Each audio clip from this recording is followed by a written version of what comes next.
They say there are places in the world that are cursed, places where the sea itself holds grudges, and where the souls of the lost linger, seeking revenge. This is a story of one such place, a dark corner of the ocean that even the bravest sailors avoid. If you ever find yourself there, you might just feel the presence of those who went before you and didn't come back. My name is Jack Thompson. I'm a writer and an explorer, someone who finds thrill in the unknown, but nothing could have prepared me for what happened on that stormy night off the coast of Maine. I was part of a small research team hired to study unexplained disappearances on the northeastern seaboard, an area locals called the Dead Water. Stories of sailors lost, of strange songs in the wind, and of a ship that appears and vanishes in the mist. But these were just legends, or so I thought. On the first night at sea, our ship, the Voyager, was eerily quiet. The water was like glass, not a ripple or a wave. It was unnatural, like the ocean was waiting. My crewmates, Richard, a no-nonsense historian from Boston, and Evelyn, a marine biologist with a fascination for mythical sea creatures, joked about the legends. But there was a tension in the air. Evelyn noticed something odd on the radar, a faint blip that kept appearing and disappearing, like something was following us. Suddenly, Richard called out from the deck, "Jack, Evelyn, you have to see this." We rushed to him and saw it. A ghostly, ancient ship, shrouded in mist, drifting alongside us. It was unlike any ship I had ever seen, with torn sails and barnacles clinging to the hull. It looked like it had been underwater for centuries, yet it sailed as if driven by some unseen force. And then we heard it. A melody, soft and haunting, drifted over the waves. It was beautiful but filled with sorrow, a song that seemed to reach into your soul and pull at something deep, something dark. Evelyn's eyes glazed over, and she began moving toward the edge of the ship, almost as if in a trance. I grabbed her arm, shouting her name, but she didn't seem to hear me. She just kept staring at that ship, her lips moving as if she were mouthing the words of the song. Then, without warning, the ghost ship vanished into the mist. Evelyn snapped back, shivering and looking around, disoriented. What just happened?" she whispered, clutching her head. Richard and I exchanged nervous glances, but none of us could explain what we had just seen. That night, none of us slept. The next day, things got worse. Evelyn kept hearing the song, even when there was nothing but silence around us. She said it was calling to her, whispering secrets of the deep. Richard tried to brush it off as stress, but I could see the fear in his eyes. He was beginning to hear it too. And then, as the sun dipped below the horizon, we saw her again. The ghost ship, barely visible through the fog, drifting silently alongside us. This time, it wasn't just a ship. Shadowy figures stood on the deck, watching us.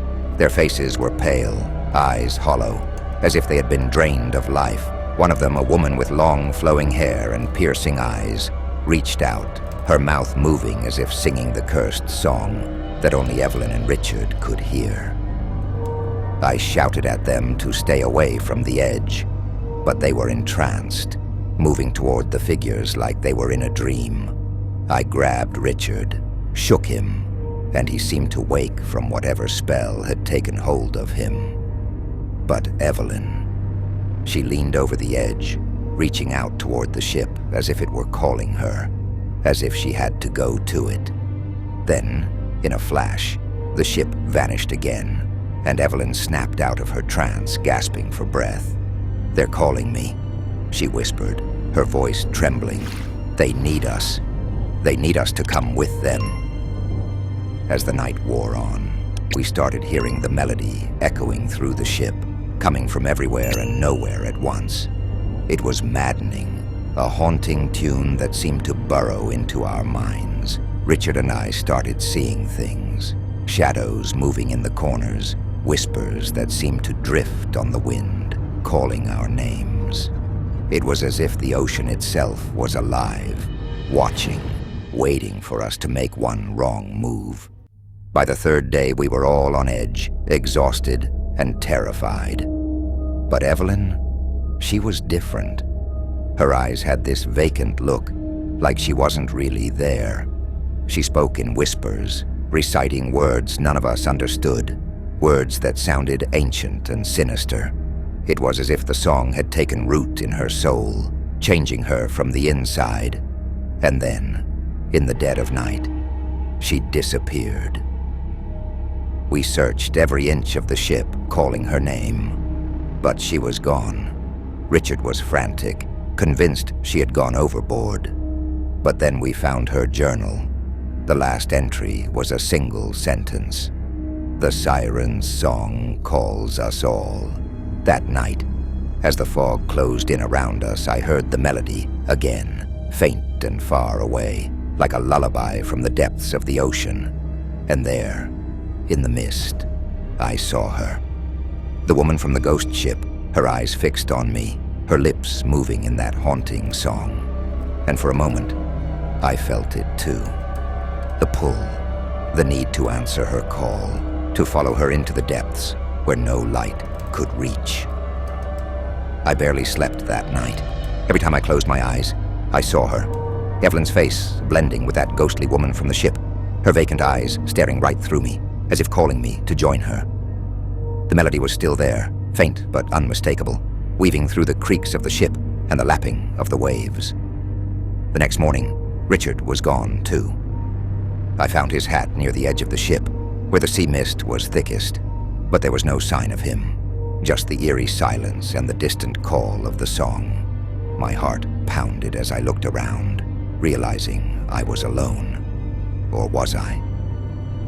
Shadows danced on the deck, fleeting glimpses of figures that vanished when I turned to face them. It felt as if I was being watched, surrounded by eyes from beyond.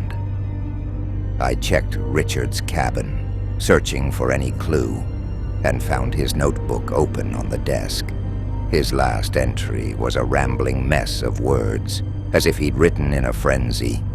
"They're here. She's here. The song calls. I have to go." The words trailed off, and beneath them was a drawing of the woman on the ghost ship, her eyes shaded dark, her mouth open as if singing. But the strangest part, the drawing looked old, faded like it had been etched there decades ago. Yet I knew Richard had drawn it only the night before. Panic rose within me. I was alone, with no one but the shadows for company. And the melody, it was louder now, filling the air with an insidious beauty that felt both alluring and terrifying. I could feel it calling to me, tugging at the edges of my mind, whispering promises of secrets hidden in the ocean depths, of mysteries that only the lost could understand. In desperation, I tried to steer the ship back to shore, but the compass spun wildly, pointing in every direction but home. The fog thickened, suffocating the ship like a living shroud. The waves were silent, unnatural, as if the sea itself was holding its breath, watching, waiting. Then, as the fog parted briefly, I saw it. The ghost ship, closer than ever, its deck crowded with figures. Among them, I saw Richard and Evelyn, their faces pale, eyes vacant, standing side by side with the other lost souls. And at the center, the woman with the haunting eyes was watching me, her lips curling into a faint smile as she sang. The song grew louder, a cacophony of voices calling my name, urging me to join them. I felt myself being pulled, my feet moving on their own toward the edge of the ship. I gripped the railing, fighting the urge to leap overboard and join that cursed crew. But the pull was relentless, a force beyond my control, a dark temptation that gnawed at my willpower. As I clung to the railing, desperately trying to resist, I remembered something Evelyn had once said. They say the Siren's Curse calls those who've lost their way, that she preys on the broken, the ones with nowhere else to go. And then it hit me.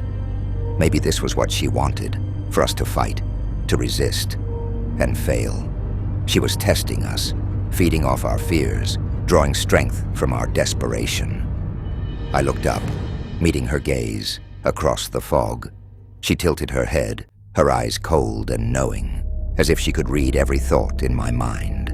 And then with a chilling smile, she raised her hand, beckoning me forward. And that's when I heard a whisper in my ear, faint but clear. A voice I recognized, Evelyn's. "Come with us, Jack. You're one of us now." As Evelyn's voice echoed in my ear, my grip on the railing weakened. It was as if a part of me was breaking, giving in to the pull of that cursed melody. My mind swirled with memories, every dark moment, every regret, every broken promise. It felt as though my very soul was unraveling, bit by bit, merging with the haunting song that filled the air. I shook my head, trying to snap out of it, but the fog grew denser, wrapping around me like tendrils, each whispering memories of those I'd lost, faces of the dead, people I'd left behind, and even fragments of forgotten dreams danced within the mist. They felt so real that I could almost touch them, hear their voices calling out to me. Suddenly, I heard a loud thud from below deck. It jolted me, snapping me out of the trance. It was a sound I couldn't ignore, a reminder that I was still here, alive, for now. With the little strength I had left, I stumbled down the stairs, my heart pounding as I made my way toward the engine room, hoping to find a way to escape this nightmare. But as I opened the door, I froze. There, standing in the dim light, was Richard, or at least something that looked like him. His face was pale, his eyes hollow, and his movements slow and jerky, like he was being pulled by invisible strings.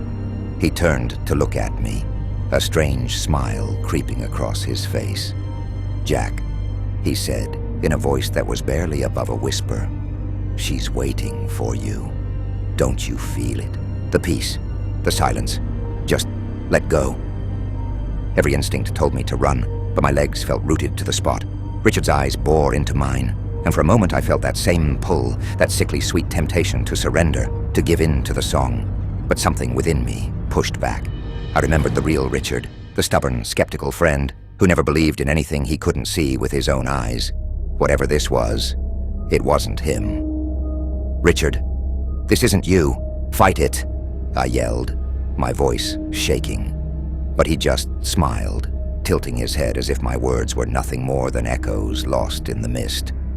"It's too late, Jack," he whispered, his voice merging with the eerie melody that seemed to come from everywhere and nowhere. "We belong to her now." I stumbled back, slamming the door shut, trying to block out the whispers. My mind was racing. I couldn't stay on this ship. Every second here felt like it was draining the life out of me, luring me closer to whatever darkness waited in the depths. I ran back up to the deck, gasping for air, only to find the ghost ship right beside ours again, close enough that I could see the details of its rotting wood, and the ghostly crew staring silently, their faces blank, eyes vacant. And there she was, the woman with the piercing eyes, standing at the bow, watching me, her mouth moving as she sang that cursed melody. Her voice seemed to pierce through my thoughts, making it harder and harder to think. Desperation clawed at me. I had to get away. But how? The ocean stretched out endlessly in every direction, trapping me in this haunted place, where reality twisted and faded with each passing second. And then I realized there was only one thing left to do. In a final desperate move, I raced to the edge of the ship, and threw myself overboard. The icy water enveloped me, shocking me awake, the cold slicing through the fog that clouded my mind. I swam as hard as I could, kicking against the pull of the ocean that seemed determined to drag me down, away from the siren's call. But even as I swam, I could still hear her song, muffled beneath the waves but just as powerful, filling my mind with visions of darkness and death, of the lives lost to her curse. I felt my limbs growing heavy, the cold seeping into my bones, and a voice inside me whispered to just let go, to surrender and drift into the depths. Yet, somehow, I kept going, driven by a flicker of something I couldn't quite name, hope, or maybe just pure, raw fear. The ghost ship was gone, and so was the Voyager, lost in the fog. But as I looked up, gasping for breath, I saw lights on the horizon, a distant beacon of safety. I swam toward it, each stroke a battle against the cold, and the song that lingered in my mind, calling me back. The lights on the horizon seemed to flicker, like faint stars barely piercing through the fog. I clung to them as my last hope, my only chance to escape the cursed melody still echoing in my mind. My muscles burned, my breath came in ragged gasps, but I didn't stop. Somehow I had to reach those lights. As I swam, the waters grew colder, biting through my clothes and seeping into my bones. I felt a strange numbness setting in, like the water itself was pulling me down, tugging at me with invisible hands. And that song, it was still there, faint and distant but unrelenting, whispering promises of peace, of rest, of giving in. The lights seemed closer, but with each stroke, the weight of exhaustion became almost unbearable. Just as I felt I couldn't go on, a wave washed over me, and I sank beneath the surface, swallowed by the darkness below. For a moment, there was silence, a deep, empty silence that was both terrifying and oddly calming. But then, as my vision began to blur, I saw something in the depths below. Shapes moved in the darkness, pale faces staring up at me with hollow eyes. I could make out Richard and Evelyn, their expressions empty, lost.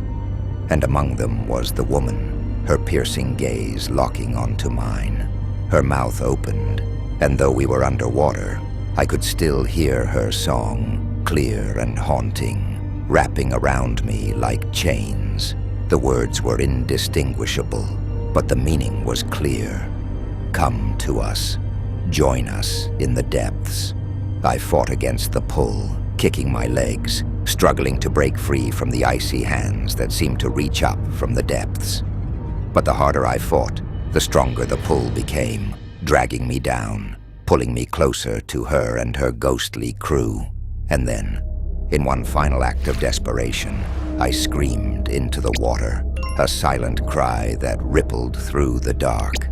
I didn't know if anyone could hear me, but in that moment, I clung to whatever life I had left, refusing to let go. The woman's face twisted, her eyes narrowing, as if she could feel my resistance. Her mouth opened wider, the song rising to a fever pitch, an unbearable pressure building in my head, as if she was trying to drown me from the inside. But I fought back, focusing on that single defiant thought: I won't join you. Suddenly, the lights above broke through the darkness. I felt hands gripping my arms, pulling me upward. With a final surge of strength, I kicked against the pull of the ghostly hands below, breaking free as I was pulled up into the light.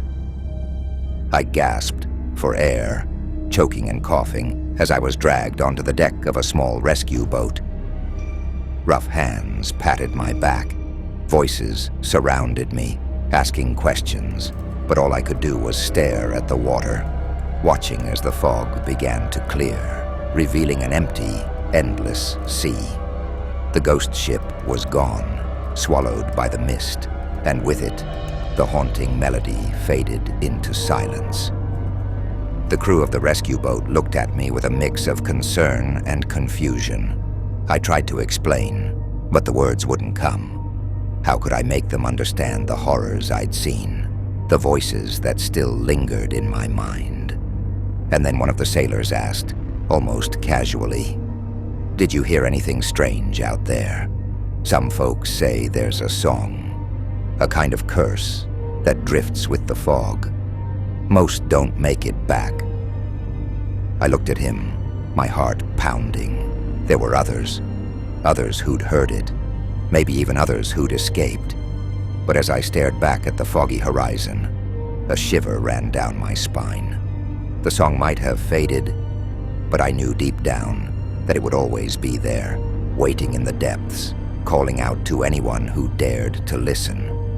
In the days that followed, I tried to return to a normal life, but the shadows of that night clung to me. I couldn't shake the feeling that I was being watched, that those hollow eyes from the depths were somehow still with me. I'd lie awake in bed, hearing faint echoes of that cursed melody, so soft it could have been my imagination, yet so chilling it sent a shiver down my spine every time. Every time I closed my eyes, visions of the ghostly crew haunted me. They stood on the deck of that phantom ship, their lifeless gazes fixed on me, waiting, as though they knew I'd eventually return. And then there was her, the woman with the piercing eyes. Her face, as beautiful as it was terrifying, haunted me the most. I could still feel her gaze, still hear her voice, and somehow, deep inside, I knew she hadn't let go. One night, unable to sleep, I wandered to the shore near my home. The ocean was calm, almost unnaturally so, the waves barely making a sound as they kissed the sand. But as I stood there, staring out into the blackness, I felt it. A familiar pull, faint but unmistakable. It was as if something deep within the water was calling to me, whispering my name, luring me closer to the edge. Against every instinct, I leaned forward, listening, waiting. And then I heard it, the song. Soft, haunting, carried by the breeze but unmistakably there, winding through the night and filling the empty silence around me. I backed away, my heart pounding. No matter how far I ran, the curse of that night clung to me like a second shadow. People began to notice the change in me. Friends, family, they all asked what had happened. I tried to explain, but the words sounded insane, even to me. I became isolated, drifting further from the life I once knew, drawn closer to the dark pull of the ocean with each passing day. One night, I received an unexpected letter. It was from an anonymous source marked only with a dark, water-stained emblem of an anchor. Inside, a single line was scrawled in messy, rushed handwriting. "She never lets go. The sea is her prison, and now, so is yours." The chill that ran through me was unlike anything I'd felt before. The letter was a reminder, a warning that I'd never truly be free. The pull of the ocean was stronger now, and every night I'd find myself back at the shore, drawn to the edge, listening for her song. And then came the night that changed everything. As I stood on the shore, the waves began to stir, a mist rolling in from the distance. The fog was dense, suffocating, and as it crept closer, I felt the hairs on the back of my neck stand up.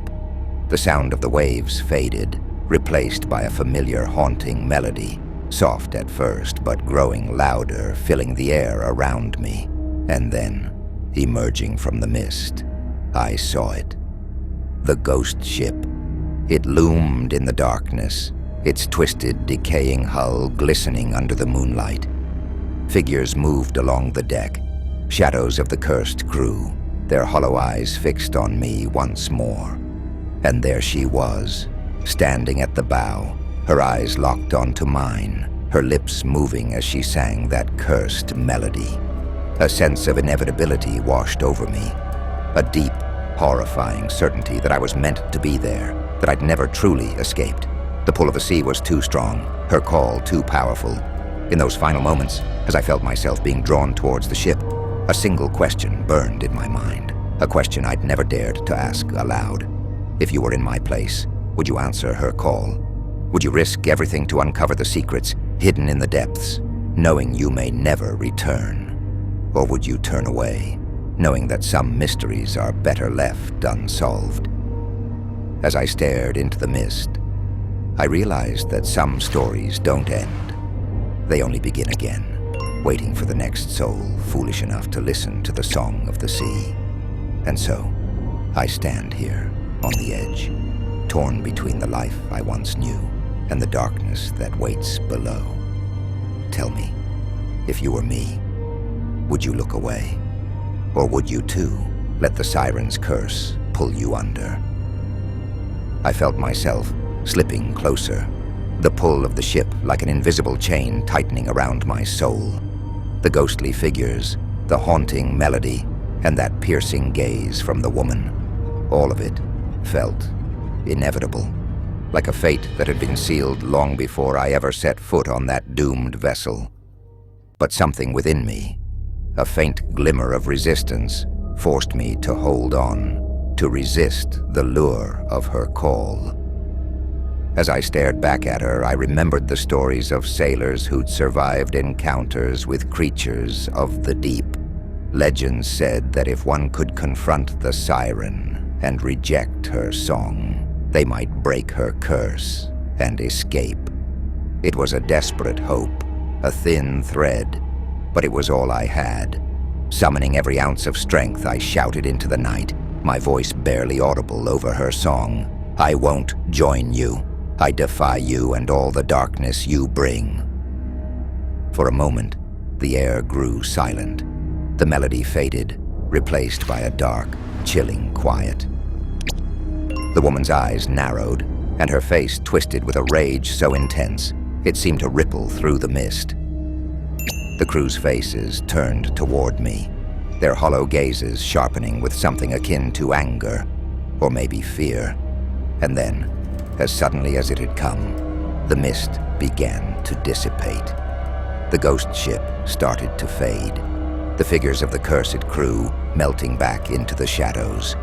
Her face lingered for a moment longer, her lips curling into a wicked smile, as if to say, "This isn't over." With a final haunting note, she and her crew vanished, swallowed by the darkness. I stumbled backward, collapsing onto the sand as the weight of what had happened washed over me. The fog cleared, and I found myself alone on the beach, the only sound the gentle lapping of the waves. The cursed melody had vanished, leaving nothing but an eerie silence. In the days that followed, I tried to convince myself it was over. But deep down, I knew the truth. The siren's call had only faded. It hadn't disappeared entirely.